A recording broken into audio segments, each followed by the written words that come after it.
Professor Eden Wola deeply appreciates your massive attendance at this lecture. You are most welcome.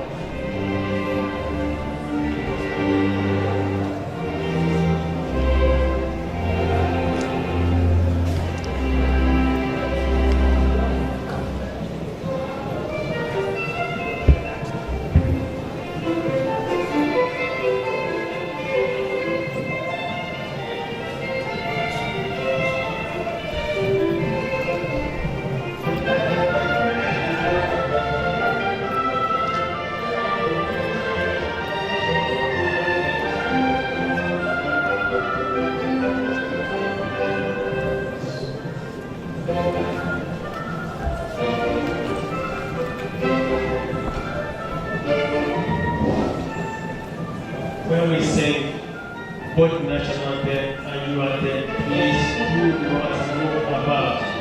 We must confer status and respect on the nation and our university.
It's on, sir. It's on. Deputy Vice Chancellor Academic, Deputy Vice Chancellor Research, Innovation and Strategic Partnerships, Registrar, University Nigeria, Provost of Project, Directors of Police and Strategic Studies, Minister of Health Faculties, Postgraduate School of Skills, Directors of Institutes and Centers, Heads of Departments, Distributors, ladies and gentlemen. Before our 10th and 11th in a series of University of Ibadan Inaugural Lectures for the 2016-2017 session will be delivered by Professor Oyesoji Aremu of the Institute for Peace and Strategic Studies. Born on 27 March 1964 in Abidjan, Ivory Coast, to Papa Joseph Aremu and Mama Esther Trinity Aremu, both of blessed memories.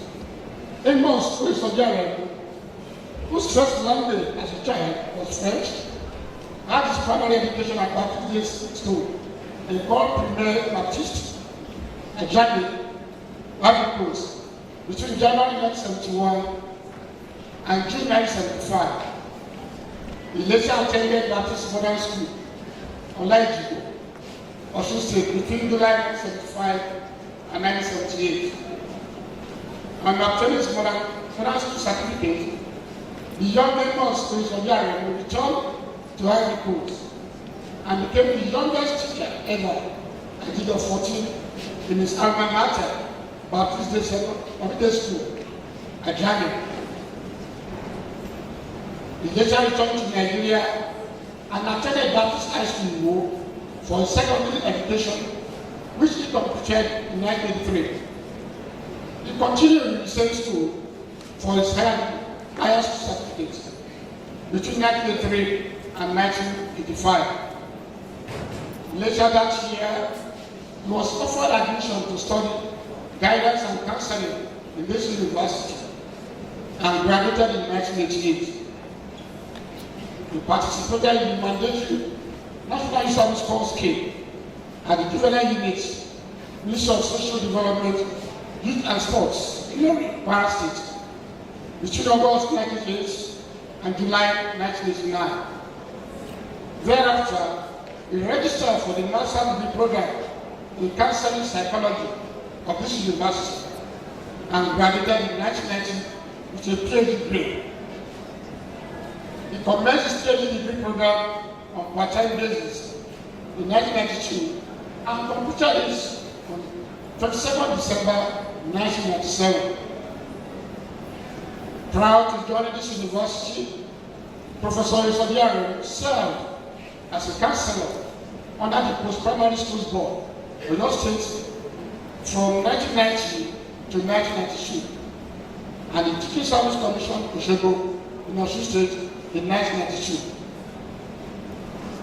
Professor Aremu joined the services of this university as lecturer de in the Department of Guidance and Counseling, with effect from 11 November 1998. He was promoted lecturer 1, 1st October 2002, senior lecturer 1st October 2005, reader 1st October 2008, and professor 1st October 2011.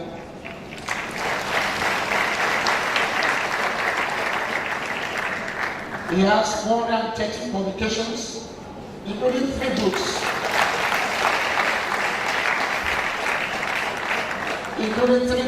as at the last count. He has supervised 17 master's degree dissertations and 21 PhDs.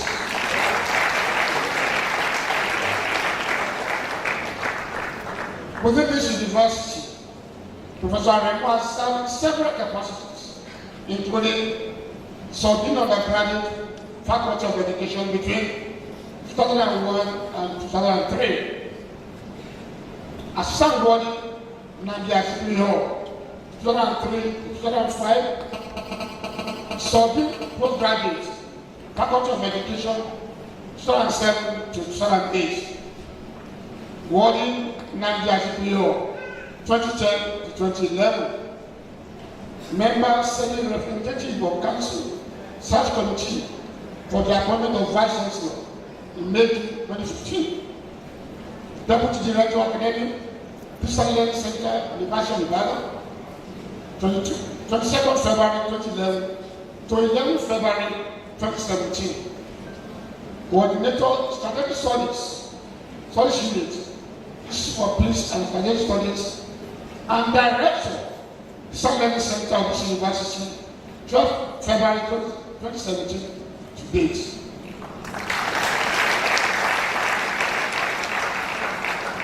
He teaches crime and psychology as an adult lecturer in the Faculty of Law of our university, and was a two-time recipient of the University of Ibadan Senate Research Grant. Outside the university, Professor Aremu is a member of the Nigerian Baptist Convention Mission Schools Board, 2014 to date, member Appointments and Promotions Committee of the Nigerian Baptist Convention Tertiary Institutions, 2014 to date, a Justice of Peace of Oyo State, a Jerusalem Pilgrim, a Baptist deacon, and a Sunday school teacher at Jubilee Life Baptist of Ibadan.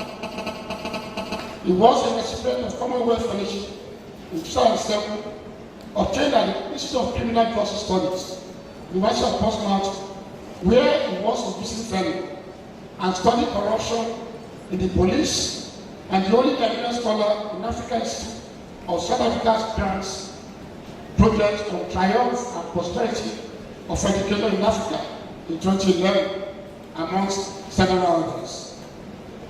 Professor Oyesoji Aremu has served as personal examiner to the following universities: Obafemi Awolowo University, Ife, University of Lagos, Akoka, Olabisi Onabanjo University, Abeoye, Ekiti State University, Ado-Ekiti, Osun State University, Osogbo, University of Ilorin, before ASUPA, Baptist Theological Seminary in Igbohoso, and Adeyemi College of Education, Ondo.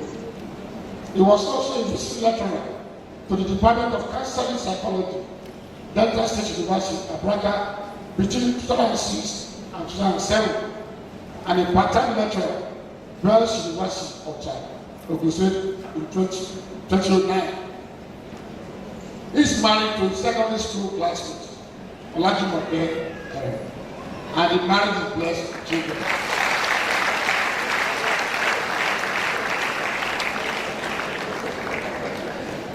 I now call on Professor Aremu to deliver his lecture titled "The Trinity and the Missing Mission in Police."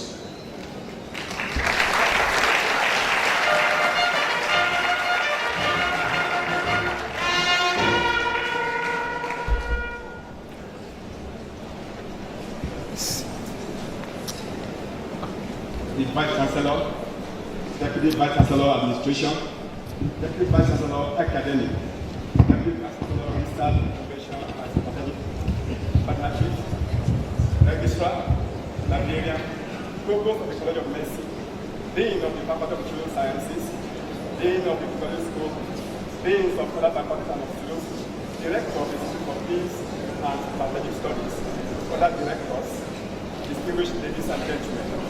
Last time I checked, I discovered that the essence of an inaugural lecture is for professors who have built a reputation in their chosen field to announce to the public their contributions in the same field. This lecture this evening is therefore well intended and exciting, scientifically solved from a field of study and not only have a strong passion for, but also in which I have labored for almost 2 decades in Nigeria and outside. This inaugural lecture, therefore, affords me the opportunity to announce my contributions to the University of Ibadan community and members of the public, rather than those who are familiar with my research works on counseling, policing, and criminal justice studies. In this unleashed passion of scholarly glory, I stand to declare the awesomeness of the Lord Jesus Christ upon my life generally and career in the University of Ibadan before all of you who are gathered here to honor you with your presence, the Lord honor you all. I always admire the ritual of local lectures and hope that a day will come when I will also stand to perform speech and display knowledge as King David admonished. Adele Mirati Oyelade, in his global lecture on 14 February 2013, remarked as follows: sometimes we choose occasions in the course of time. At other times, occasions choose us and mark us as players, as agents in the climate of life. The line of that remark, my own global lecture, is being delivered some 15 years, and I anticipated this 18th day of May 2017. Ambassador sir, many people here may wonder, how do I know? On 30 November 2015, I was a professor in the Department of Guidance and Counseling, Faculty of Education of our university. I, however, transferred my service to the Institute for Peace and Strategic Studies on October 1, 2015. The same day, our Vice President assumed duty. I'm sure my letter of transfer service was one of the means the Vice President treated on assumption of office. In short, it was that decision to fall to the IPSS that marked me as a player before you this evening. For that, it can only be God, using men of goodwill as his instruments. No wonder the wise one King Solomon answers in Ecclesiastes 9:11b that the race is not to the swift or the battle to the strong, nor does food come to the wise or wealth to the brilliant, or favor to the learned, but time and chance happen to them all. On that background, my lecture, titled The Trinity and the Missing Mission in Policing, is the first inaugural lecture in the long history of the Institute for Peace and Strategic Studies. Celebrated American scholar, Professor Isaac Albert, who forwarded my name to the office of the Vice President for this lecture. It is also the first lecture from the Strategic Study Unit in the Institute, of which I am the coordinator. Lastly, it's also the first lecture from the field, Counseling and Criminal Justice Studies in Nigeria. As a matter of fact, a colleague described it as the inauguration of inaugural lectures in the Institute for Peace and Strategic Studies. Also, Professor Albert described it as the first outing of the Institute and history-making inaugural lecture. In the beginning, Mr. Vice sir, I was admitted to study guidance and counseling with 9 A-level points for my higher school certificate after I was denied admission in the Faculty of Law that set a minimum of 10 points in 1985, although I am another lecturer in the same faculty at the moment. I came to the Department of Counseling as a recruited candidate after my first year in 200 level. Professor Amos allowed asked if I would be transferred to the Faculty of Law, and I replied, no. That has, how could I become a PhD holder? Since then, I have set my faith at a flame, hoping for the best in the academic world. My bachelor and master of education degrees were in common areas of guidance and counseling. But at the doctoral level, in the same department, I became a rebel of sorts by refusing to follow the usual path in the choice of topic. My then head of department, late Professor C.J. Bakari, did not agree with my preference of working on the Nigerian police. To him, it was unheard of in the department. I heard him just as Isaiah recorded in his book, chapter 43, verse 26b. Let us be together that I may be justified. I share with him two encounters I had with policemen. Ladies and gentlemen, let me share the two stories with you to appreciate the instinct to me as a psychologist that prompted me to foray into policing studies and upon which I am justified through this inaugural lecture. Sometime in the year 1993, I traveled to Alaba in Lagos with a friend named Vite to buy the stereo sound system as a bachelor. My friend had a privilege of various types of sound system. After the purchase, we were at the doctor to catch the bus to Osogbo. On the receipt of the purchase, with an S was written, after that day, a policeman was on the mission. Only note to him accosted us and demanded for the receipt of the sound system. When we produced it, he declared that it was a stolen gold because, according to him, letter S was forged to the letter Z. He threatened to arrest us unless we play ball, which we refused to do. Other commuters who unanimously yelled at us to play ball for us to take up and ask my friend what kind of people are the police in Nigeria. My friend and I concluded that they had a terrible image. Obviously, the police constable had the Police Act of 1990 is empowered to use its discretion and power under participating management policing. The error in his behavior was his insistence that battle economy. The second story occurred in my town, Ola. For those of you who do not know Ola, it is a community of intellectuals in the local government of this state. Its next to its size and population, Ola also has the highest number of professors in the local government. In 1994, there was a party which I attended as a freeborn. Then I was active in the consumption of alcohol limitedly. It was around 11 p.m. when I had to go to a corner to relieve myself that the policeman had accosted me that I was under arrest. The arrest was, however, foiled. The following morning, after coming back to my senses from the influence of alcohol, I again asked myself what kind of image should the police carry. After reading together, the police secretary, he approved that I work for the topic, the appropriate effectiveness of police serving, and should this training in enhancing the self-image of the police in Osogbo State, Nigeria. That research was carried out under the supervision of Dr. Adeojo and led to J.D. Ojo, Dean of Law, for international external examiner. At this lecture, I have two missions. The first is to expatiate on the significance of my scholarship against the background of ignorance of those who have always queried my mission in police and criminal justice studies. And two, to profess to the world what is documented in literature, nationally and globally, what I have done in police studies in Nigeria and outside.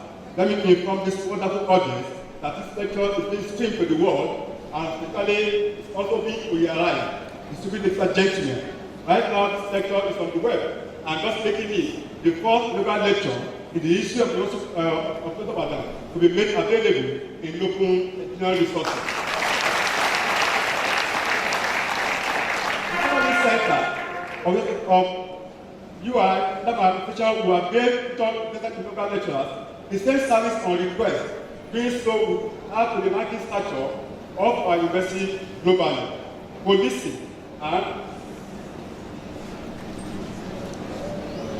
Policing and actually concerned in Nigeria. Policing is synonymous with security. After of security provides us with the need for policing. Where policing is effectively rooted, there will be peace and sustainable development. Nigeria, as a sovereign democratic country, has had our own share of insecurity. This has been brought action, making the public in some parts of the country to be significantly destroyed. And the 2016 notes that the insecurity which was initially aggravated in 2009 and later blossomed into a full-blown terrorism motivated by Boko Haram has critically affected the entire Northeast and by extension the entire country. In the same work, Aremu concludes that the Boko Haram motivated terrorism more than any insecurity prior to 2009 was the most serious security challenge that almost brought the security apparatus, especially the Nigerian police force, into an operational and logistic act. Most unfortunately, members of the Nigerian police force were initially the main target of Boko Haram fighters. The agency suffered losses in personnel, ammunition, and properties. And in 2016, who the federal laws of the Nigerian police force between 2009 and 2015 to 525. Recently also, the Nigerian Army had a toll of losses in some officers.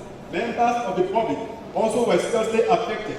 As a matter of fact, they suffered more casualties, instead estimated to be 30,000 within the same period. This excludes those in internally displaced camps, estimated at 2.1 million in 207 local government areas of 39 states, including Abuja, in 2015.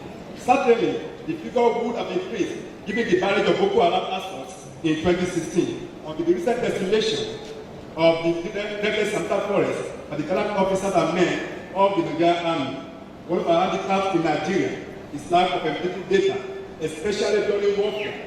Given this national shortcoming, I rely on the data of Global Terrorism Index 2015, which ranked Nigeria with a score of 9.213 as the third most terrorist country after Iraq and Afghanistan. If President Donald Trump of the United States of America should rely on this data, Nigeria may be listed among countries whose citizens might be totally banned to visit America.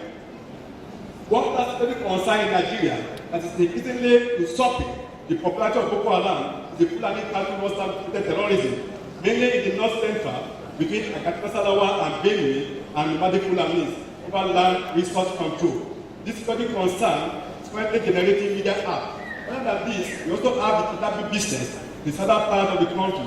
Let me provide this information that while Boko Haram and Fulani security concerns are classified as terrorism, kidnapping security issues are motivated by pecuniary gains given the increasing state of unemployment and poverty in the land. Another security concern in Nigeria is the insurgency in the south-south and southeast geopolitical zones. At this point, let me quickly stress the difference between terrorism and insurgency. I have to do this because of the common mistakes people make on the two concepts. Even the media is not exempted. While terrorism is a warfare, symmetric or asymmetric, waged against innocent and unsuspecting public, driven by political or religious ideology. Insurgency is an ideology motivated by agitation of a group of people to bear their displeasure against a constituted authority. Either way, in criminal justice, they both constitute security concerns for security personnel and members of the public.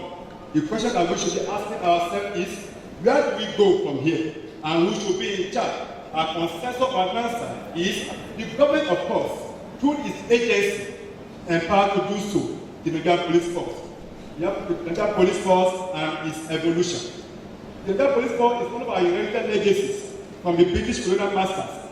At this point of the lecture, let me explain the concept of police that will help us in this discourse to understand the people referred to as the police. In taking you through this, I will rely on information from my two books on the police, Understanding Nigerian Police, Lessons from Laboratory Research, and Police and Terrorism, Challenges and Issues in Intelligence. The first book published in 2009 was an aggregation of my 10-year research documentation on the Nigerian Police, while the second book, published in 2014, was my research response to the issue of terrorism in Nigeria and the intervention of the police. I said Nigerian police and not the Nigerian Police Force. This is another mistake I just made. And in 2009 informed us that the word police is a derivative of the Greek word, which means citizenship, or polis, meaning city. And in 2009 again, note that the term police force from derivation connotes civil organization of citizens within a city whose primary role is to provide security for the city and people in society in need. Mr. Ambassador, sir, I would not know if my audience appreciate the import of the word civil in the police. The Nigerian Police Administration itself wrestles with this till date. As a matter of fact, the police had attempted to remove the word first from its appellation. In other times, police agencies do not carry the word first, mainly because they are civil and friendly while on duty. The Nigerian Police, instead of not dropping the word first, is said to be your friend. You all know better, given your different experiences. Aremu, Uwape, and Ozurumba, 2006, asserted that the word police is the arrangement made in non-civilized countries to ensure that the citizens keep the peace and obey the law. From these two definitions of the word police, you will agree with me that policing is a two-way traffic, the practitioners and the public. Now, let us address the genesis of the police. Aremu 2014 informed us that the evolution of policing had its root in the Anglo-Saxon times in England. According to him, the early kings through the police demanded complete loyalty and obedience from their subjects. This account of police evolution is associated with the time of King Alfred the Great. Then, the internal police force of King Alfred was referred to as Timen, led by a sheriff. The Timen, who were 100 in number, were subdivided into 12 each to administer criminal justice. Each group of Timen was led by constable, that is, master of the house, so we have the word constable emerged. Another account attributed the emergence of the police to the period of Gaius Octavius, the grandnephew of Julius Caesar, around 27 BC. The motivation of Gaius Octavius in establishing what we refer to as the Praetorian Guard was to protect himself from being assassinated by Julius Caesar. The Praetorian Guard was later replaced with the city brigade of citizenless slaves. This also influenced the perception of the police profession to provide people with questionable social status. In Nigeria, an important submit that The beginning of organized policing was influenced by the British government through its colonization policy, and this was dated to 1861, when the British Council in Lagos sought the permission of its principal in London to establish a coastal guard of 30 men. This 30-man coastal guard was later redesignated as the Hausa Guard in 1863. Similarly, in 1893, the United Coast Constabulary was also established and short-lived for only 6 years. In effect, the pre-colonial period Nigeria had two police forces, the Lagos Police Force and the Royal Nigeria Constabulary, until the year 1930, when the two police bodies were merged to become what is known as the Nigerian Police. Earlier in this lecture, I promised to explain how our internationalization helped to shape public perception of the Nigerian Police.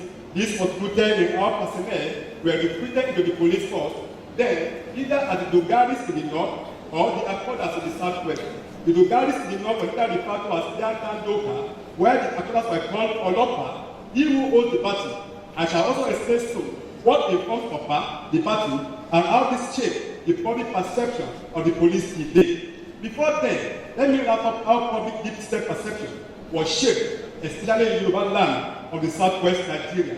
In the beginning, people that joined the police were regarded as Grecs and rogues who were young and non-disabled. And in 2009 says such people were those who refused the discipline by their families.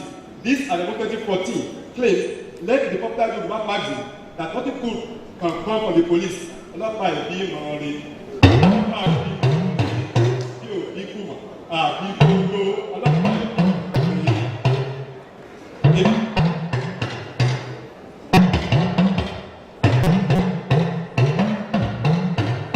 modern saying that become the picture in Yoruba folk imagination. And in 2014, then sadly concludes that this cultural psychology of the Nigerian police personality from them resonates today by the public. Amplifying this, and 2002 notes emphatically that the Nigerian police force is the most discussed and the most vilified of all security agencies in Nigeria, and that no good relationship exists between the public and the police. In the same vein, Alemika and Chukuma, 2000, affirmed that the police-citizen relationship in Nigeria is characterized by deep suspicion and violence.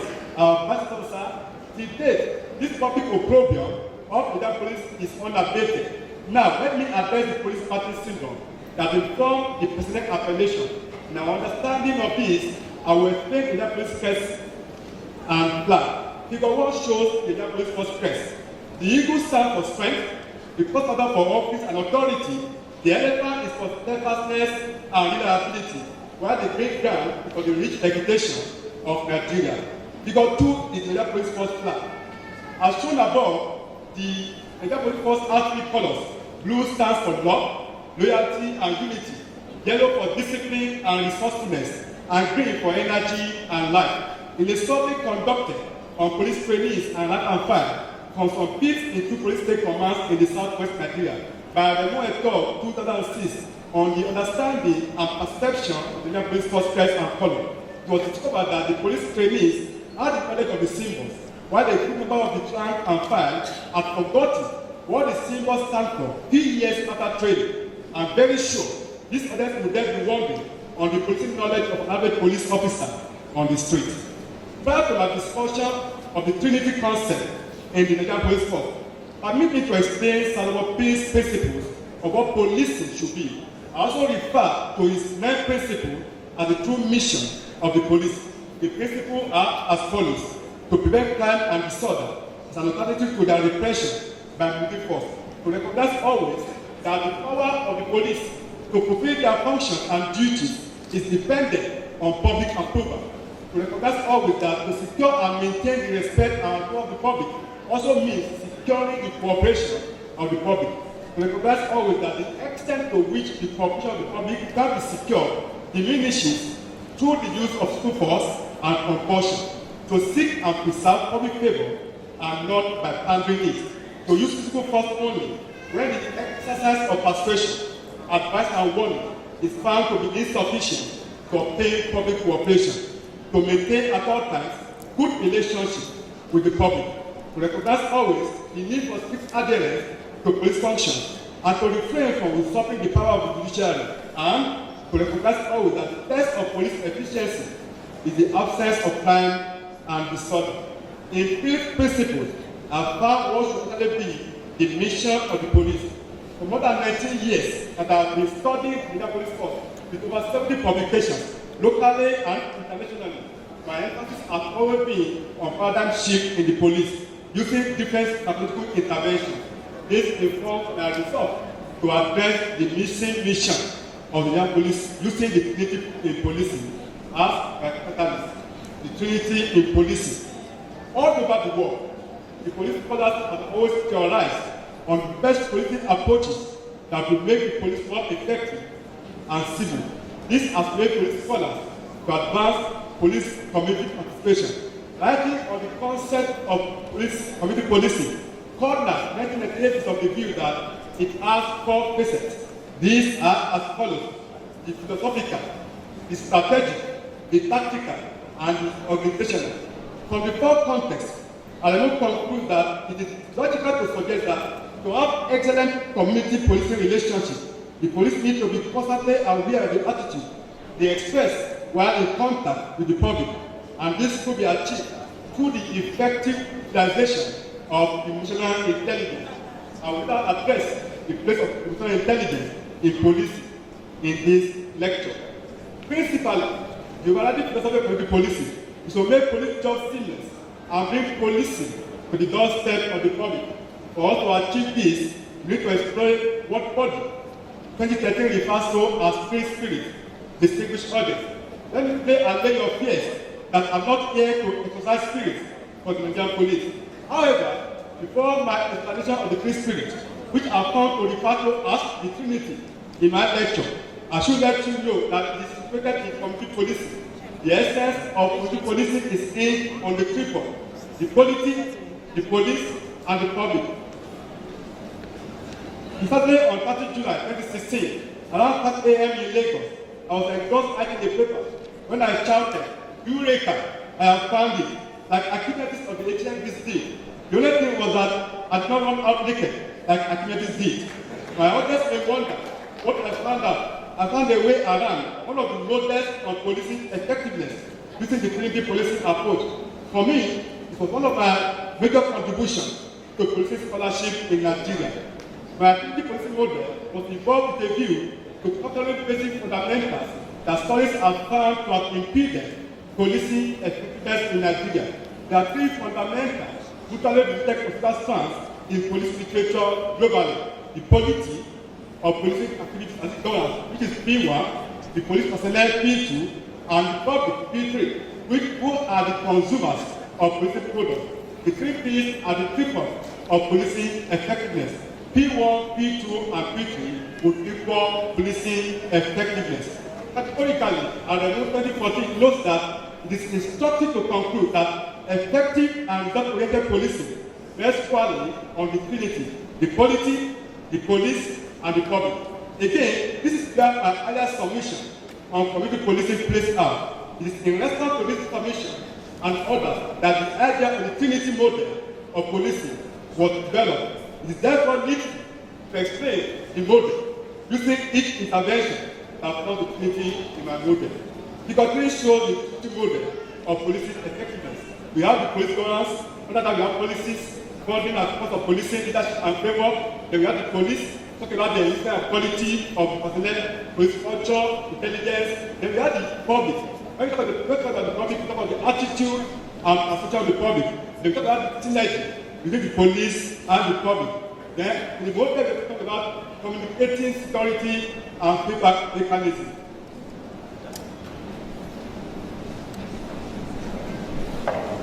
The first step in the model is made of quality, police governance. Police effectiveness is determined by the quality of both its internal and external governance. This explains why governance constitutes the first intervention in the model.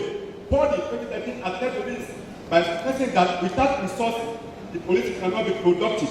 And Aremu 2014 also corroborates this by submitting that the actual cost of policing a country is enormous and requires adequate funding. And Aremu 2014 again notes further that effective policing depends on adequate budgetary allocation to security of which the police are the primary agents. In some countries of the world, political governance is tied to the dictates of the ruling class, which in many cases are abused. In Nigeria, the police agency is on the exclusive list of the Constitution. One of the confronting challenges in this aspect is the incessant changes of the leadership of the police, which makes internal governance in the force unstable. Between 1966 and date, a period of 51 years, the Nigerian police force has been headed by 19 Inspector General of Police. This is approximately 2.5 years for each one of them. The danger in this is that instability in security policies could threaten internal security. Beyond this, it could also lead to unhealthy rivalry, most especially at the top hierarchy of police management. The second leg of the intervention in the Trinity model of policing is the police personnel. The quality of the personnel that constitute police agency is a direct reflection of the operational code of the agency and the system. It is therefore who determine the totality of what operates in the police agency is vision, philosophy, operation, and the direction. This, however, depends on how the personnel is constituted in terms of enlistment drive and recruitment policy, how the personnel go through the training in police colleges and academies, how they are trained, and what constitutes the training they receive. And then 2014 submit that the police personnel, more than ever before, should be more proactive, intelligent-driven, solution-focused, and should develop problem-solving abilities. That's something by Aremu 2006, 2009, 2010, and 2013, and Aremu Fakes and Less 2009. I've addressed this and concluded that it is the expected paradigm shift required in the Nigerian police. The last leg of my model is the public P3, which Aremu 2014 refers to as the consumers of policing products. The police work is a function of the support base of members of the public. Undoubtedly, the public is the determinant of the quality of policing work in the society. Police job is all about contact with the public, either directly or through electronic policing. Where the public approves of the police job, security becomes more acceptable and also a function of members of the public who will willingly support the police. With this three intervention, the polity P1, the police personnel P2, and the public P3, Trinity policing model could engender effective policing in the society if the intervention work optimally. Police and anatomy of corruption. Corruption and corrupt behavior have been variously defined by scholars. One defining thought in that definition of corruption and corrupt behavior is that it is seen as an unethical and unlawful behavior of an individual holding a public office in trust of the citizen. And Aremu Fakes and Less 2009 defined corruption as the absence of integrity or honesty and use of a position of trust for dishonest gain. The truth of that act on it that corruption is an act done with intent to gain an advantage that is inconsistent with one's official duty. It's well known that corruption is as old as human existence. In the Holy Bible, children of Prophet Samuel were alleged to have extorted people of Israel by perverting the cause of human justice and taking bribe. This led to the revolt that culminated in the kingship in Israel. Clearly also, John the Baptist in Luke chapter 3, verse 14b, was not pleased with the prevalence of corrupt behavior by advising the security personnel in his time not to accuse people falsely and to be contented with their wages. The Council of John the Baptist could attest to the popularity of corruption among security personnel as far as 2,000 years ago.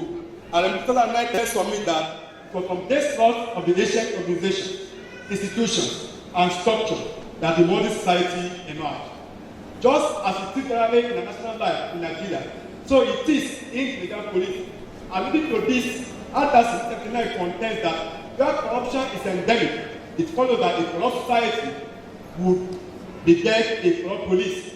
Explaining why this is so, Maurice Point 2000 argues that police bequests are likely and are initiated to what he calls optional code of the informal system. What point arises in the story of Bad Apple is that police bequests learn to accept these norms as normal and go along with to be part of the group. What do people will refer to as a leaf used to wrap the local soap, the carry transport the soap, or that can stay long on the soap. Similarly, Aremu 2009 refers to it as a police culture. At this point, we may reason together as to what motivates corruption in the police. The following is said to be responsible for this. poor remuneration.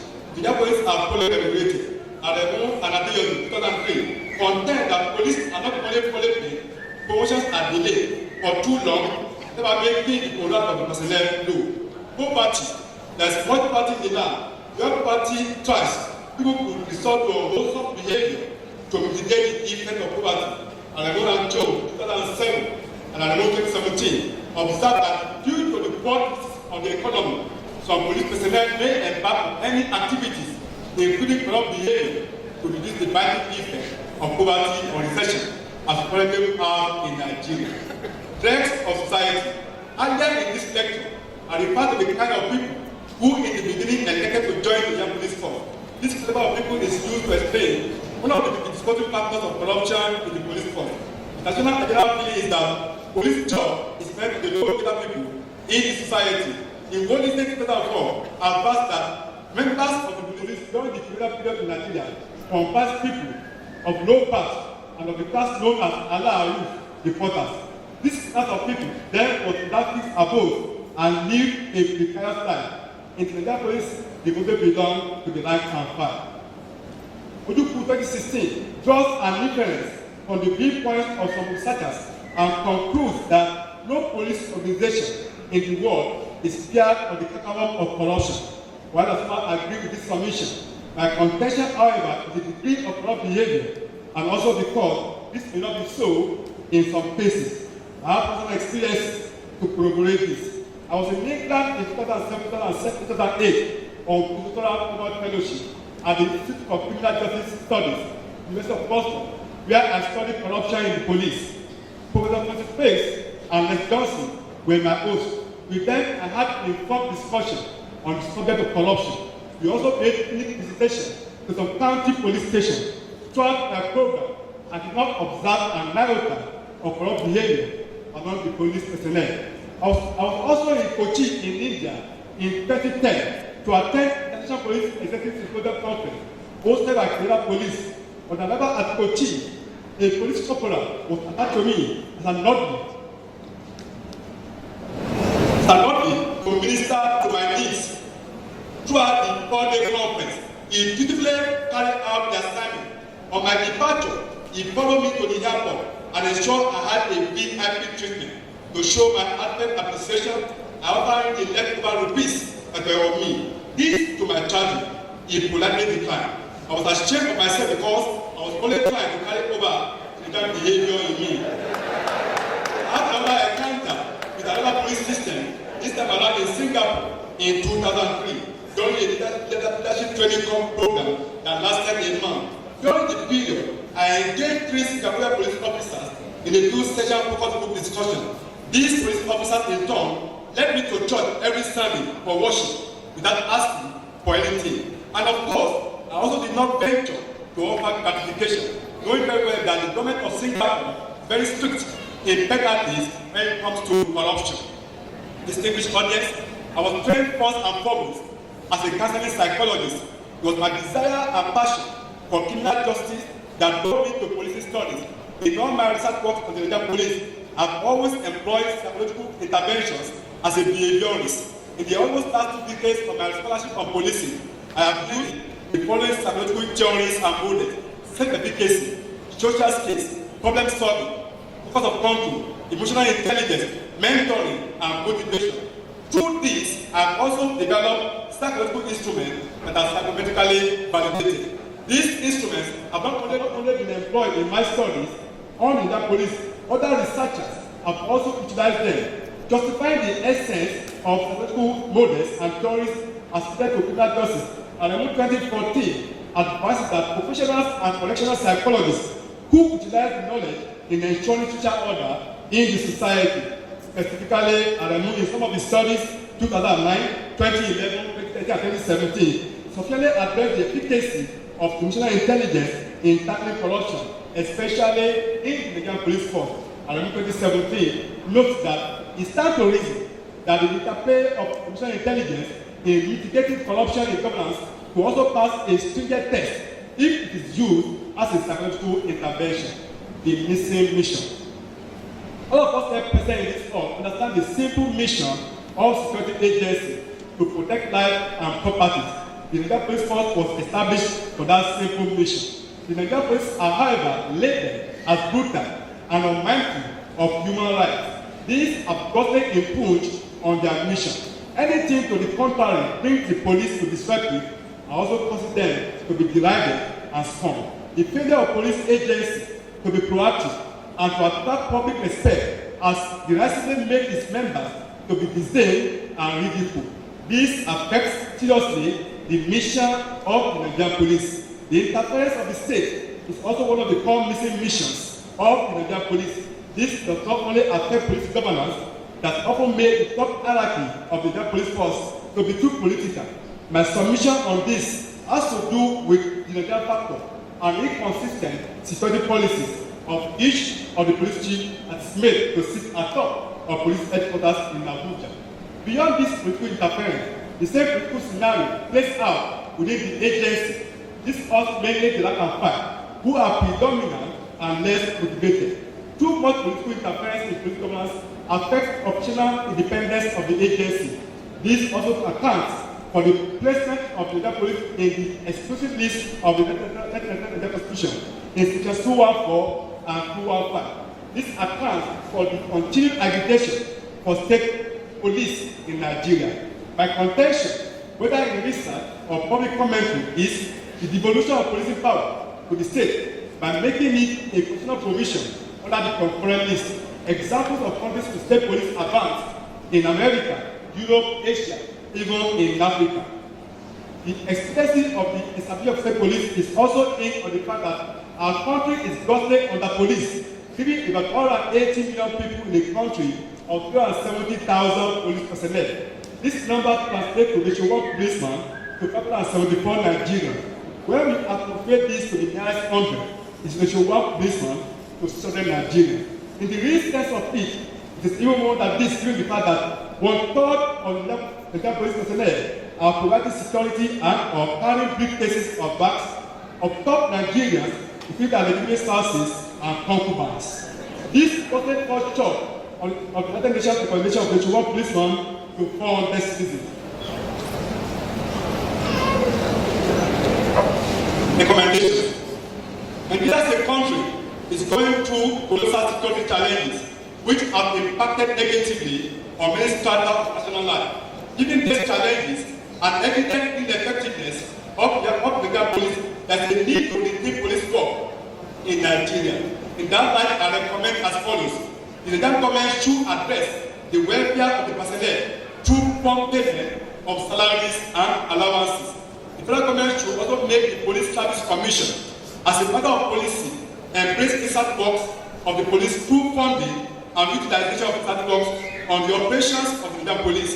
This will promote synergy between police scholars and the police. Examples of this are banned globally. The federal government of Nigeria should restructure the Nigerian police by ensuring that office of the Inspector General of Police is tenured and insulated from the political influence of the executives. My research works on the police are largely mediated using psychological intervention.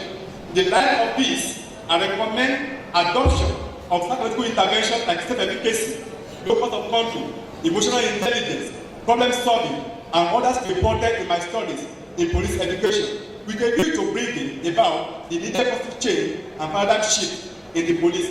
The federal government, the federal police, as it is constituted, should be deregulated to give way to multi-level policing that will comprise federal police, state police, local police, and institutional police. This dualism, 26 contents, will promote relationship and output. I join dualism to also contend that where multi-level policing exists, community safety will be guaranteed. Lastly, the federal government should immediately declare a state of emergency in the Nigerian police force.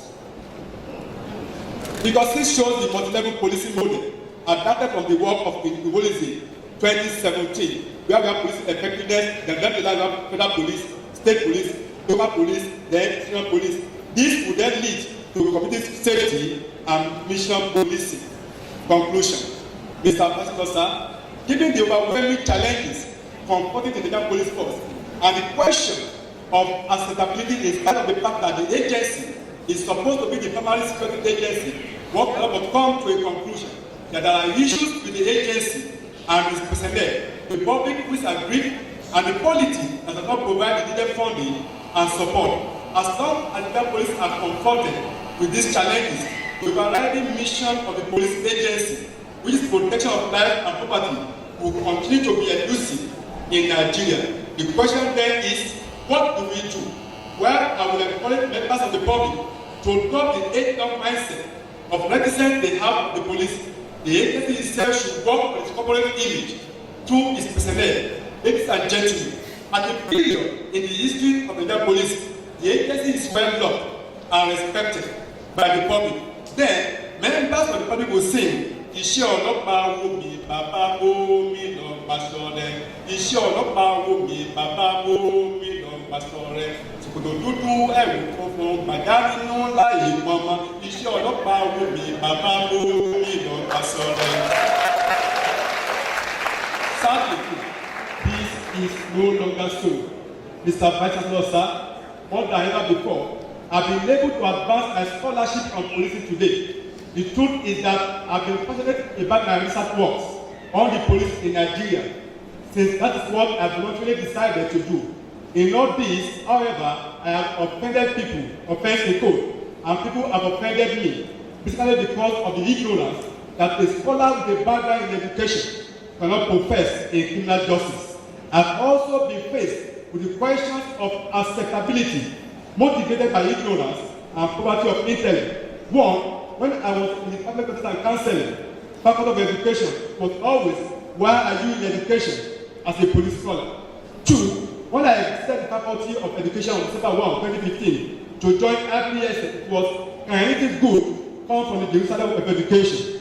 Distinguished ladies and gentlemen, with all my contribution to the scholarship on policing in Nigeria and the glory I brought to the University of Ibadan through same, would I know if these people, very few of course, would still make academic charge against me? This myopic and one-sided thinking that security studies including counseling psychology in my own case cannot come from the Faculty of Education has not only been debunked and trashed, I've shown as well that I've enjoyed tremendous academic nobility in criminal justice studies, which has been exported to the Institute for Peace and Strategic Studies. This is the appropriate platform where my academic mission on security studies will receive a further boost, given the expanse of research areas to be covered while mentoring young academics. My conclusion of their missing knowledge of what I do has always been that of ignorance. Commander Ebenezer Obey, one of the ever gave me the sound, who shotgun Peluda, who she was to the who shot to the carry no matter who done one employees, one cannot please man. Distinguished ladies and gentlemen, in all this, I have always had my peace as a police scholar. Henceforth, let nobody disturb my family peace again. For me, it is a mission accomplished because it is God who justifies. Acknowledgements. Obviously, at this point, I must let you know that my life and career have always been graceful. That only can be made possible by the unseen power, the Trinity in council, who manifests as God the Father, God the Son, and God the Holy Spirit. My foremost thanks, therefore, is to my Lord Jesus Christ, who has always made it possible that his mission over my life and career is made known each time I least expect. God has always raised listening efforts along my journey of life. First, I thank the entire Oke dynasty of Osas Company on Nigerian government from where God brought me out to bless humanity in my own modest way.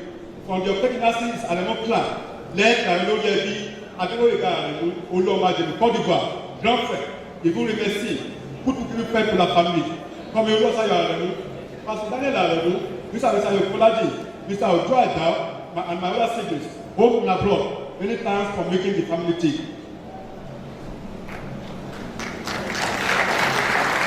My gratitude also goes to my teachers at all levels of education for bringing out the best in me and recognizing the potential I am made of. Specifically, let me mention the following. Mama Sarah Akunde, aka Mama Gifty, Mama Isie, Mama taught me English language in Form 2 in Baptist School.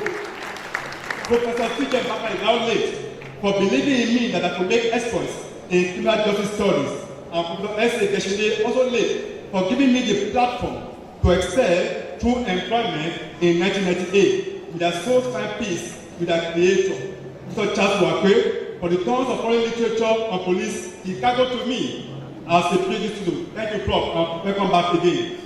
Professor Eliwangu for encouragement and uncompromising faith in my scholarship.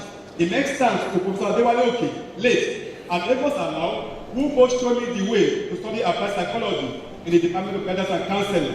Mama Dr. Abiola Adeodu is not only a mother and encourager, but my PhD supervisor, who I love till date. Our mother in Israel in the Department of Education, Professor Oluremi Adebamisaye, who taught me philosophy of education in 200 level, and who I later served as sub-dean undergraduate while she was the dean of education.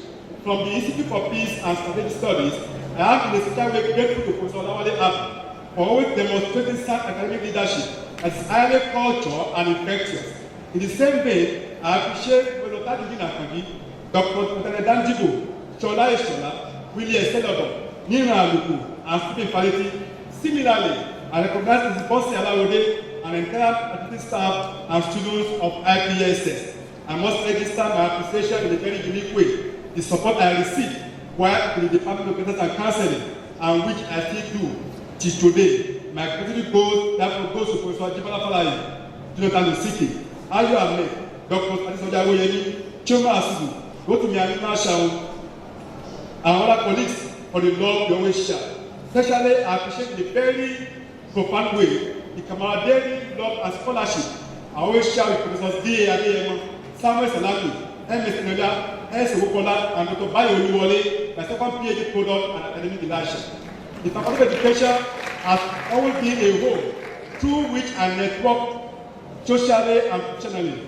I therefore appreciate the Dean of Education, Professor M.K. Akintola, Professor Yapo Mobaranku, whose affection for my person is unparalleled, and other professors and colleagues who are too numerous to mention.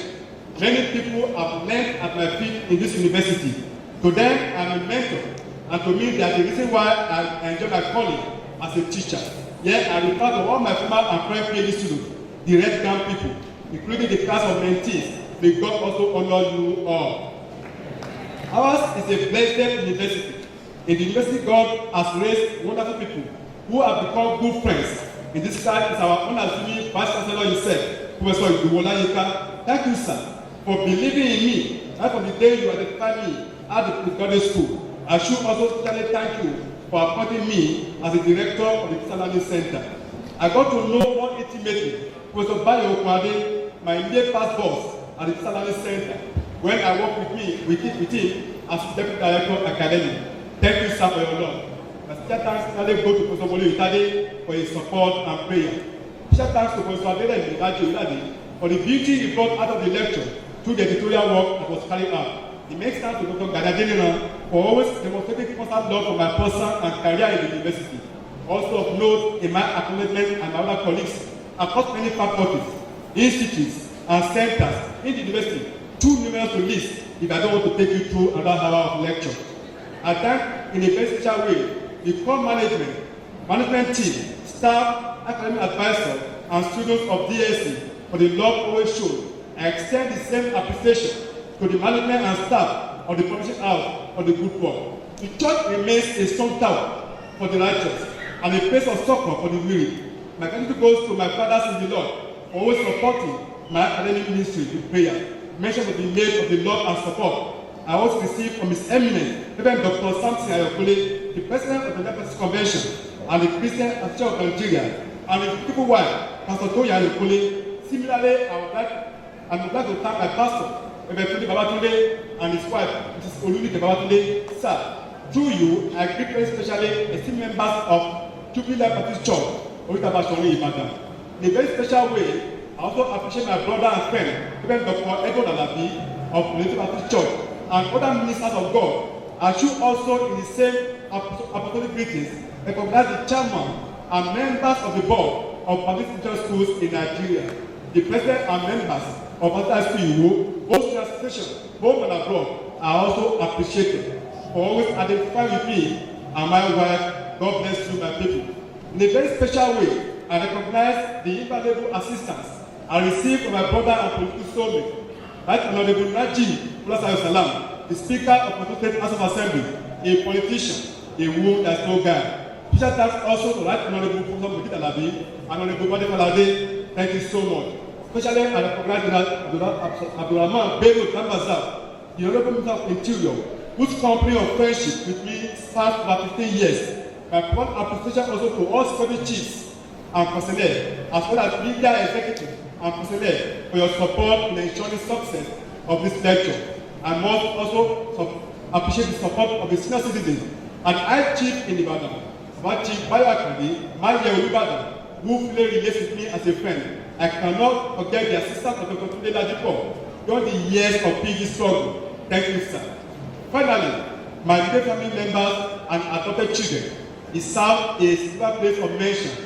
Most excellent children Olayinka, aka the GOC, Precious Isabisoye, and West Cavalier, thank you for believing in me and the cause I choose. Remember, the legacy journey is for you. Adesina Aremu, Adebukola Adigun, Uluwatitolaniyi, and Adetukolade Dadosu. Thank you for being wonderful in your conduct and the keen interest you have always shown in my welfare. The Lord bless you.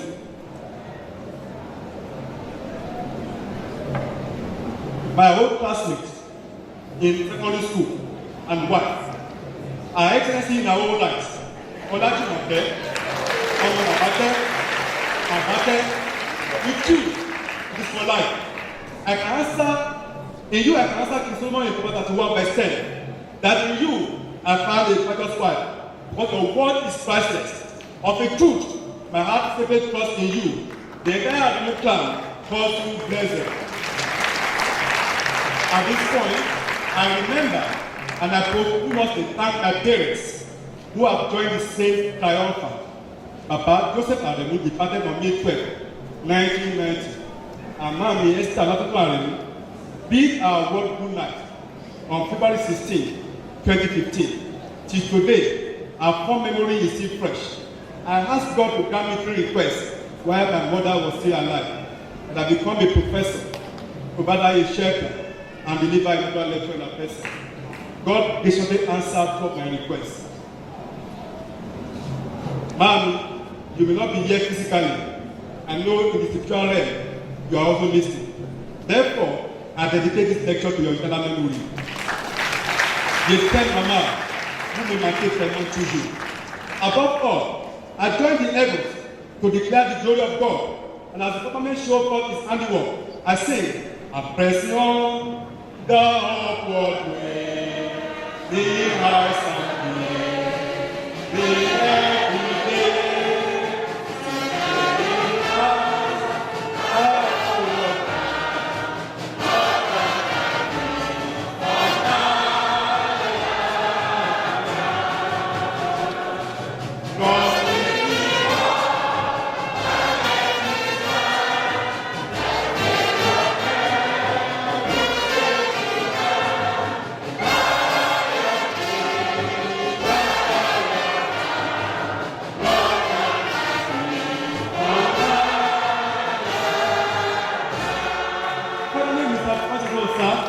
Distinguished ladies and gentlemen, I thank you all for please allowing me to police your attention in the last 1 hour of this lecture. For that, I remain your friend. God bless you all.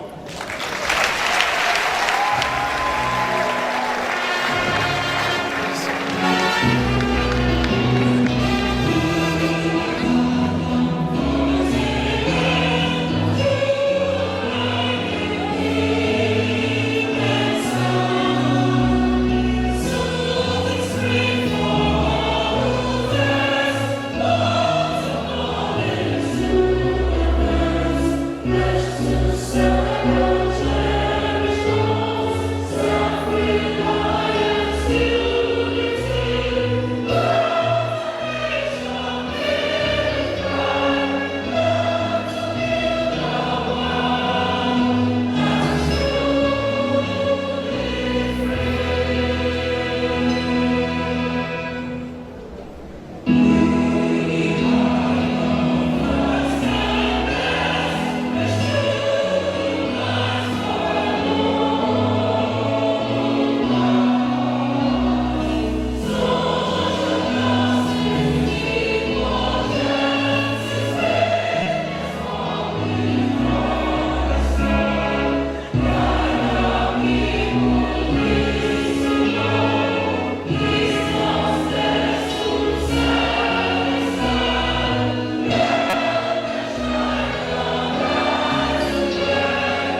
bọ́ọ̀lù.